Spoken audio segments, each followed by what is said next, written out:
Hey everybody, this is Petey from the Spinner Rack, and today I wanted to do, well, my plan was to do X-Men The Hidden Years, but I thought since I had some of the original X-Men, I would go back and lead up to it, so we could get to the original X-Men, we could get to the Neil Adams run, some issues in between there, we could get to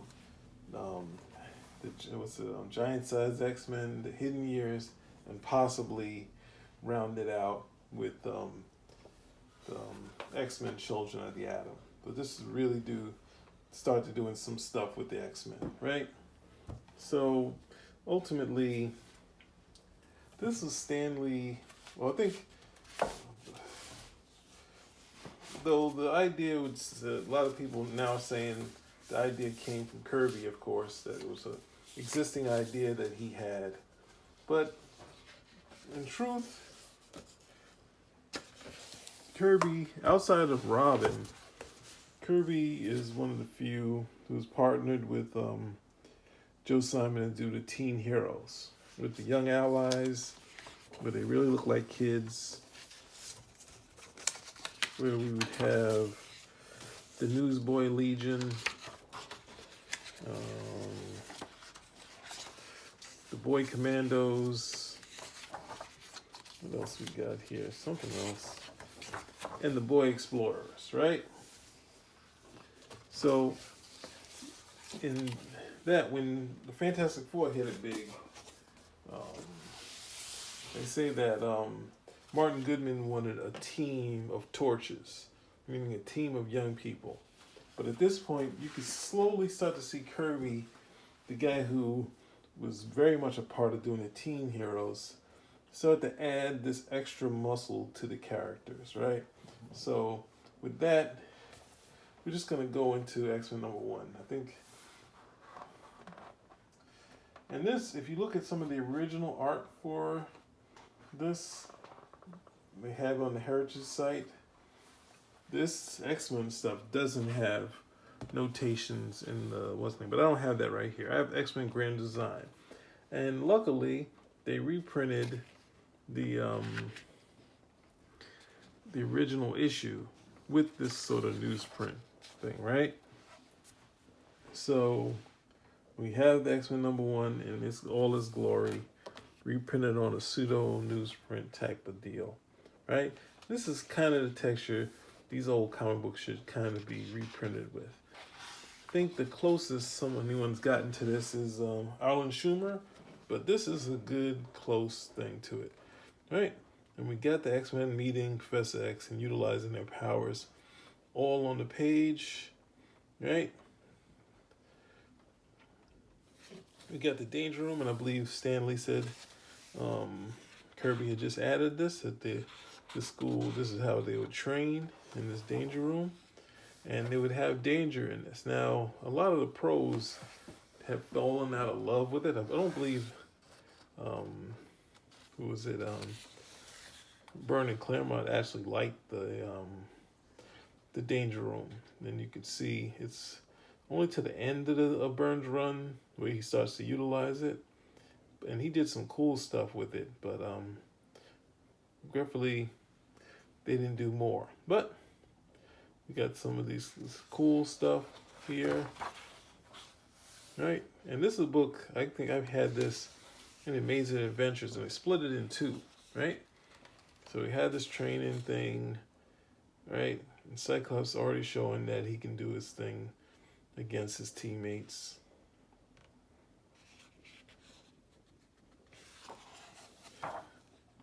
And we get there, this classic thing that people turned into a big deal, that Iceman doesn't like girls, so saying that he's not a wolf like these other guys.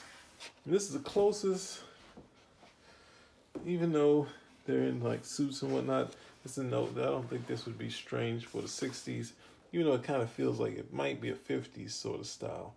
But I mean, what do I know? So they meet Jean Grey, and hint they call X-Men for their extra power, right? Not saying because they're not the students of Charles Xavier, right?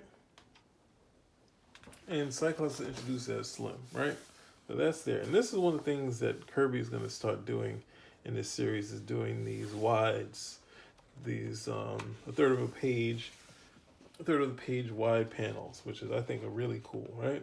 So when I saw this stuff as a kid, like, I fell in love with the X-Men well before I fell in the new ones. I just went for anything that looked like this, because this was in, I think, Son of Origins. And the new X-Men, as long as it had the title of the X-Men, that's all that mattered. Even though I missed the original ones. Right, and then we introduced the Magneto, who was just mean and nasty. Just decides to take on the army, not attacked, turns guns on the army people and their tanks. And I think we have a classic Stan Lee panel coming up, right? Takes all these atomic weapons, takes over everything. He's not attacked. It's all unwarranted. There's no room for all the dialogue. So Stan Lee just covers Magneto with it. And using all of his magnetic power. And then we have Jean getting into the original X-Men outfit. And this is these two are my favorite ones, some of my favorite panels. Here, and the X-Men get that. And then Angel became my favorite. Cyclops was a close second. And the X-Men come here, and this is one of the greatest moments in comics. They say, give them 15 minutes to handle Magneto. Now remember this when people start saying the original X-Men are lame, right? So they go into action. Cyclops strikes first. He hits his maximum power. I think Byrne kind of recreated that in during the fight with the Hellfire Club. And he breaks the shield. Right, but that takes out, and this is when the heroes had to work at it, and the villains. Right, so he's utilizing these missiles. And they're chasing at the Angel, and Iceman takes out a bunch of them. And Beast grabs them, and Jean knocks them away. And so despite their youth and inexperience, they're mighty antagonists. I might never again make the mistake of underestimating them, but I shall still prove to be their master, right? The Angel attacks. Then here's one of the first scenes where Magneto tries to kill them, right? Sends a fuel tank, Iceman puts his thing, and then they're putting the beats on Magneto, and Magneto's able to fly. And they say, wow, you guys stopped him in under 15 minutes. And they travel home. So this first story sets up how to work out. That Xavier is their trainer, and Cyclops kind of led without saying he was the leader, right? So I'm not going to be reading from this thing here. Let's keep this here. I don't know how to do this. Might have to get rid of this for now. Just use this, because we're getting to... I'm not sure how to do this, because this book is kind of tough, right? But it's the Masterwork Edition. It has the first 10 issues. Now, everyone, I think, has issue with the Vanisher as a character. When I saw this, art-wise as a kid, I thought this was one of the best issues I've ever seen before. A lot of people point out that the Beast has gloves. Who cares? We got this classic splash page that's been reprinted many a time. And it's kind of one of the, all the heroes running together, right? And we have this moment here where Angel, and you see the X-Men are popular, right? Angel, they already know that Angel's attractive for some reason, even though he has a mask. We see, this is what I was talking about, these panels, these wide panels that Kirby was doing. It was really cool. That was like, Jean, I don't think she'd ever used her power that much at the time. Then these guys have a little banter here. And the X-Men, the one thing about the originals is that the banter just really works. And I know a lot of people have gone in and said, oh, these, 5 white guys, how can they be these guys feared and hated by the world they sworn to protect? That would come up at times. I'm going to show you this. I'm going to look at the time. I'm almost 10 minutes in on X-Men issue 2. right? So we got these wides where they save the day and people, they sort of see them as heroes. So it's only when the mutant hysteria comes up when the X-Men become the villains, right? So they get this hint of, using his mind, he projects that the Vanisher is this bad guy, right? And then we lead into these couple of, see these wides that Kirby's doing, right? And these group shots where they have everybody in here. Like that is like, and then Jean utilizing her power, again, really dynamically. So, and then Angel's back in the danger room. And I was really worried about him, but it's like, no, he's just checking him out. Beast is on there, and this is the only hint that he was smart, right? He says that, right? So I guess I'm gonna have to do issue 3 also. There's no escaping it, right? So they do their little training. We have this cool shot of the Vanisher. I think nowadays people kind of nod against that. We have Cyclops helping Jean, close to the hint that she's, you know, maybe she might be attracted to him. And then Iceman comes and puts him on a horse, right? So all that stuff. And we get Xavier's government official, right? So this is a person that's connected with Xavier and helps him out from time to time, right? So we get another wide shot. Then we get this nice action-packed thing with the Vanisher, where Angel catches him, but then he escapes, but he's actually teleporting, right? He's not just vanishing, he's kind of teleporting. He's popping in and out, and he escapes. And see, when X-Men fail, the town loses it against them, and all this stuff is negativity. The McCarthyism comes out against them, and then Cyclops is helping Jean. So you could already hint that maybe that Kirby's kind of leaning towards Jean and Scott, and they're not going to give that up. Here's another dynamic shot of Angel, something that's never been used again. Him using this thing that creates this great wind that could lift up Iceman, and then Iceman overloads him with that. And then they go to video, and then that's when they kind of realize what's going on with the Vanisher. Then another cool shot, right? Them in, I guess near the Capitol building, right? And then Xavier comes and ruins everything and stops the Vanisher, and then all his crooks that are with him, the X-Men take out. Here's another cool bit. Jean taking out them, using their guns against them, and Angel being able to bowl over like 2 and 3 people with his wings with no effect. So the whole hook of him having hollow bones and wings is just ridiculous. The way Kirby played it, he was very dynamic and he could do other things besides just, you know, fly away. Like he could take it down a group of people with his wings, right? So this is the major change in the X-Men. So I wanted to go to one of my other later issues, but I want to do the Blob issue because you're saying, yeah, this is where they really get their personalities, right? Cyclops is struggling with his eyesight and saying that there's a problem if he isn't able to shield it. Jean is, you know, of course, being next to him. And then Beast starts to get his intellectual dialogue, right? That lasts with him until he leaves the X-Men. And then we got another fight between them. And the fights between the team would at some point slow down, right? So Jean uses her power and she realizes there's another mutant, right? So they're all getting dressed, getting ready for this date. We got Iceman. They're saying that he's not interested, but look at him. He's over there. Beast is way faster. Jean is going, let's not even talk. We're not talking about this panel right here at all. We're not doing it. Mark Waid already overused it. Everyone tried to forget it. Just look at here and look at Scott. Look at Scott and him going back to being Slim Summers when he got his outfit on, right? And he's all grim and whatnot. Then Angel comes, swoops Jean and Ray, and then they drive off, right? So they're bothered. They say, hey, you know what? We're just going to look for the mutant, right? They're not able to find it. This is cool. Beast using his feet to climb. And then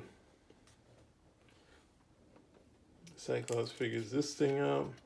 and he finds them. So this kind of show you that Cyclops is kind of the, the center of this thing, even though Xavier steals a lot of the spotlight, right? So Cyclops figures it out. Angel and Jean come in there. Then the Blob comes and makes his move on Jean, and Cyclops isn't having it. And he's totally that strong, but he decides he doesn't want to join. Of course, it goes left. Angel can't do anything against him. And then he tries to get away. The Beast tries to stop him. It doesn't work at all, right? So his powers of being immovable is, really great. So he goes to the circus, another wide shot. Told you, Kirby's just killing with these perspective wide shots that he's doing here and here. Like in X-Men, I think you can see it in Fantastic Four, but this is some of my favorite of Kirby's.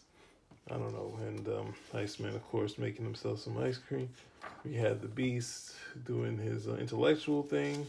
And then they get attacked by there's so many funny bits in here, right? And obviously the Blob lost his hair for some reason, right? They come in, Jean opens the door, Cyclops sends them out, right? So there's a lot of cool stuff in here, but the X-Men slowly get overtaken.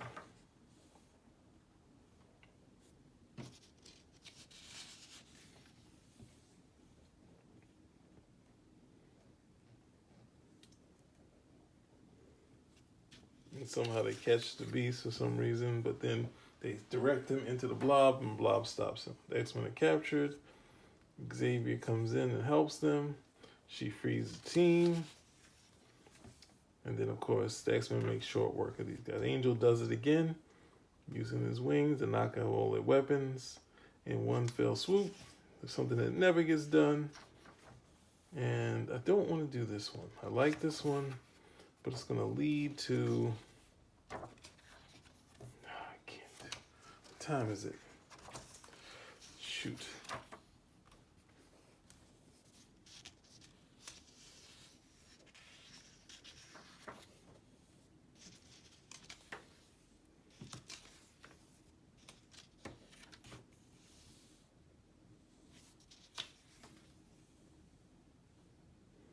I guess I have to. I tried to skip by this. So this is the next two I had to do. So I guess I'm trying to do the first 5 and slip in one more, right? So I have another danger room. The X-Men start out with a danger room sequence. And Angel gets the better of Iceman this time. And then they get to eat cake, right? Let them eat cake. But then we have a mirror image of this to the evil mutants. We have Quicksilver, and we know that we'll become Avengers at some point. Magneto comes and starts doing like never. We've yet to see him persecuted yet, right?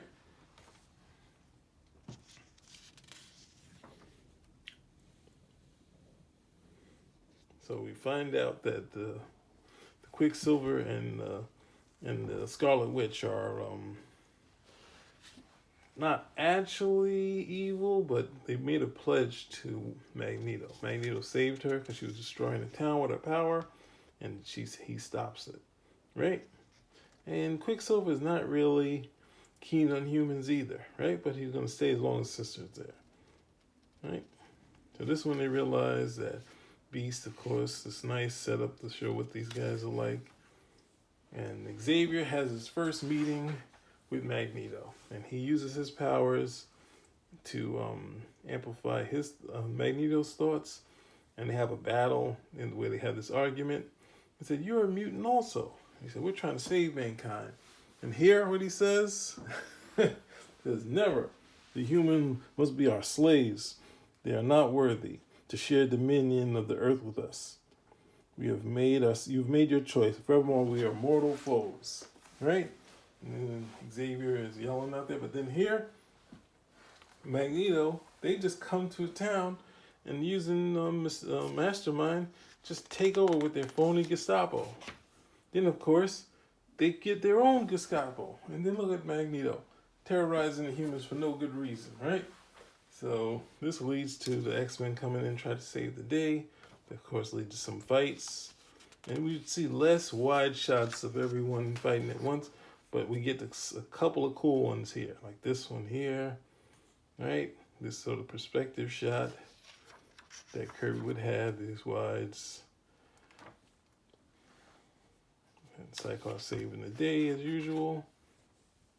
And then they're stuck by the fire, but Xavier comes in to save the day.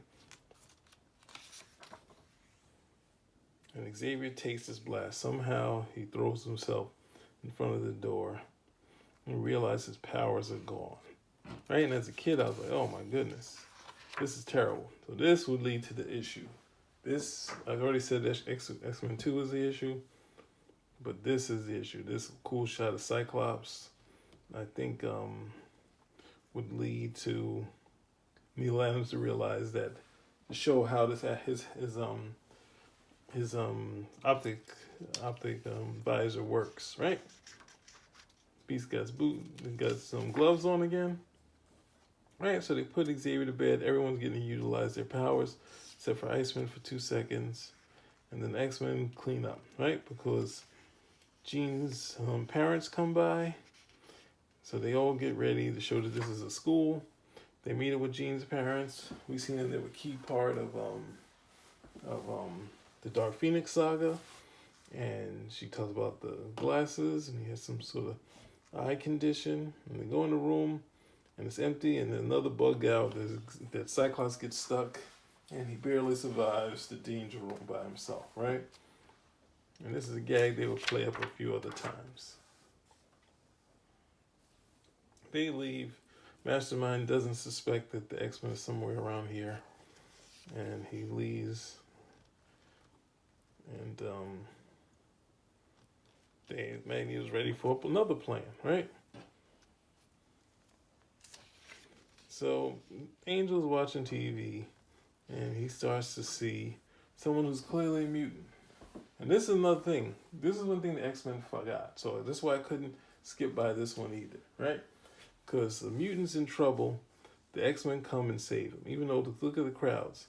And this is the key. Whenever the humans see a mutant using their powers within a regular human setting, it drives them nuts. It feels like they're cheating. They've been hiding within their midst. Like it's supposed to be similar to someone finding out that somebody's a Jew or something like that. And these guys come in and save the person. And this is key, right? This is something they should see them doing a lot more. But they'd rather find the dead. The switch would be they find more dead mutants, right? So then they get into this, another great wide here. They're on a train, right? And they realize it's the Toad. Another great wide of Grand Central Station. They catch him, but then Magneto shows up, right? And they capture Angel, right? Well, they go. They leave the Toad. The Mastermind turns it into has a rhino, and it leads into a herd, and they get out of there. Then we have Angel here, trapped, and he's trying to get the information on the X-Men, right? And then all the stuff that Magneto's hit him with, and Angel fights it. And Magneto says, "What manner of man is this Angel? What is it? What is the secret of Professor X's training? Why can't I break his will?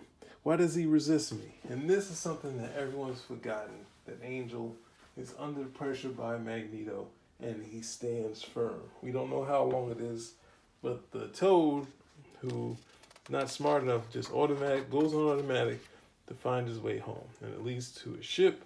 The X-Men come in, and they surprise him. They go on this big fight. They catch it.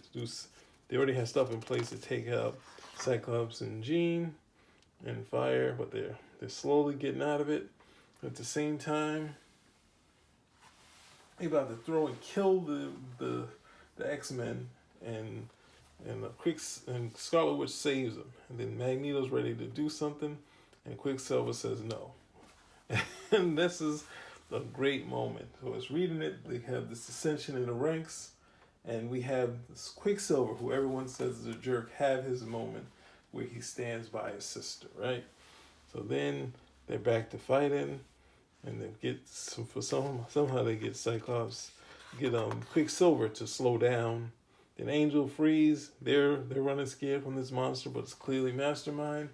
Magneto got another trap to kill them. Then Cyclops is making short work of the Quicksilver. Magneto comes, tosses Cyclops out into space. And Iceman makes the ice bridge to make sort of like an airlock for Angel to save him. Right? And they get back, and Xavier is faking it, right? So we got to show this cover up. We're gonna quickly go through the last parts of this because they've got another 5 issues. But this is a good opening scene showing the camaraderie of the team and the fun that they have, right? They're just gonna go on this trip. It's nothing big in this one, right? Besides meeting Prince Namor, of course things go awry. Oh gosh. So I gotta do this one. And I might end here. The Return of the Blob, right? And for some reason they graduated the X-Men. So I had this as Amazing Adventures. They had this great moment, this graduation, so they don't have to deal with any of the other stuff of this being the school. So they retired the school element and say, hey, there's nothing written on it. They said, we can't. They can't say you're a full-fledged member of the X-Men. We find out Xavier is leaving, right? And then we have this moment between Mastermind and Scarlet Witch. He puts the moves on her. And Magneto saves her again. But we hear, this is another key part. Magneto says he wants blind obedience from the mutants. So not only do you want to enslave humans, he wanted blind obedience from the mutants, right? So then he's like, Professor Xavier's like, oh, come on. And then we get introduced to Cerebro, another great wide, right? And he realized Cyclops is going to be the leader, right? And he's like pushing it off Angel or the Beast, right? So they're about to go in town. Look at them all looking all grown. And they realize that Cyclops is the leader. And no one makes a stink of it. They all say it makes sense, right? Even here, Angel's going with Jean, but Jean has this crush on Angel, right? Sorry, Jean has this crush on Cyclops, and he can't really see it. He's more worried about his eye beams that could destroy her, right? Which makes total sense, right? So Magneto's going to the circus, and he finds the Blob. And he sounds that he has a mental block that he can't break, right? And that came from Xavier, making him forget. Then, of course,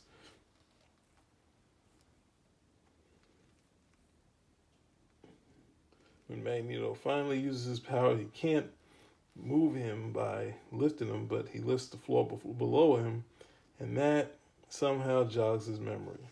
And we find that the Blob is released, and this comes one of the greatest moments in X-Men history, where they go to the, what's the name, the Coffee a Go-Go, and they get to that bar. The Beast finally takes his shoes off. They sort of immortalize him. You know, Bobby meets Zelda finally. This is a big person that's been in his life. Even into X Factor, she shows up. Right? But Angel comes and says they have to go. And Beast uses powers. Before Spider-Man used to not do this. Beast was the one that would bang against the wall to exit. And somehow they stole that for Spider-Man, and then later, who's that guy? Speedball. But Beast was the first to do that would bounce around. The bouncing bombastic Beast, right? So they're all in the car. We're about Hank's secret identity, but no one would figure that out in this place, right? So the X-Men suit up. A little bit of banter here. And Magneto destroys another plane, right? So then Iceman does a slide. Angel is about to try to take out the Blob, but don't work out. The Blob's taking 2 of them out. They can't do anything, and here goes Magneto with the atomic weapons, shooting them at the X-Men, trying to kill them, right? And look, Iceman. Oh man, I should have had the second one because that has some. Even though the art is a little bit rougher, the X-Men finally getting a handle. Magneto's protecting himself with that, and then Quicksilver comes in, right? They get Quicksilver. Scarlet Witch comes into play. Iceman finally slowed down the Blob. Quicksilver escapes, and then what happens? The Blob is out. But then Magneto says, you know what? I'm just taking them all out. I'm taking out the Blob too. And the X-Men pile up behind the Blob. So it's like 3 missiles. I always thought it was 1, 3 of them. And of course he survives it. But then they realize that the X-Men survives, so he gets his like a magnetic plane. Looks like a magnet, right? Angel's gonna go after them, but he says no. And then he's gonna go about his life. And the X-Men had to figure, so Angel's gonna hail a taxi, right? So how far did I get? Ooh, 31. So last thing I'm gonna do here, I'm not gonna do the Avengers issue, but just to show you what happens. So there's another training thing. Iceman becomes, instead of snow, more like ice. And then the Beast goes out, sees someone in trouble, a kid in trouble, and he uses his powers out in public, right? Once that happens, he saves the kid. This dissension starts to happen, and then they get chased. So this is the key. Even though they realize this is the Beast, the humans just do not like when mutants have been saying around them at the same time, right? So the Beast is like, I'm out of here, right? And Xavier can't really do too much about it. So, of course, we know he comes back later, but I just wanted to show you that. And that's where we're going to end this. And then we'll get on to some other stuff here. Right, so this is my first foray into the X-Men. I want to get into the origin of the X-Men. And then we could get to the Neil Adams X-Men, right? So, I think that's about it. The next 10 issues of the X-Men, 11 through 20, has some key issues in there. But I don't know if I have that in any sort of trade. I have it as scans. But, depending if you guys want, check it out, I might go do 10 or at least do the Sentinel issues. And the issue after that with Magneto, where Magneto tries to kill the X-Men yet again and kill Iceman's parents. All right? So I think that's about it. Spin a rack out.